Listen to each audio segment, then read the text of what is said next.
សូមស្វាគមន៍មកកាន់ Channel D-Rod Cooking ថ្ងៃនេះ Channel យើងខ្ញុំនឹងបង្ហាញលោកអ្នកពីមុខម្ហូបស្ងោរដំងៅមាន់គ្រឿងផ្សំមានមាន់លឹកខ្ទឹមជីរណាជីនាងវងឆ្មាម្ទេស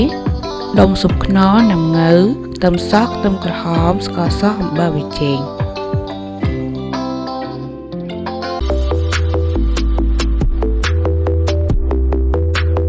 ដំបូងយើងធ្វើការបំពងខ្ទឹមសឲ្យក្រហមបន្ទាប់មកដាក់សាច់មាន់ចូល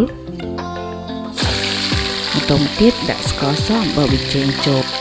យើងធ្វើការឆាត្រឡប់សាច់មាន់របស់យើងរយៈពេល10នាទីដើម្បីឲ្យសាច់មាន់និងគ្រឿងចូលជាតិបានល្អដើម្បីកុំឲ្យឆ្អាប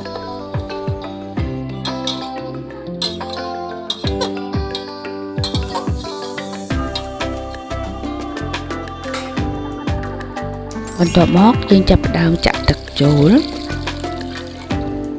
បន្ទាប់ពីបន្ថែមទឹកហើយយើងដាក់ស្ករសអំបិលប៊ីចេងចូលចាពេលទឹកពុះយើងចាប់ផ្ដើមដាក់ដំងៅចូលខ្ទឹមក្រហមនិងដុំស៊ុបខ្នុរក៏ដាក់ចូលហើយដែរបងប្អូនចាយើងធ្វើការរំងាស់រហូតដល់រយៈពេល20នាទីដើម្បីឲ្យសាច់មាន់របស់យើងបានឆ្អិនល្អ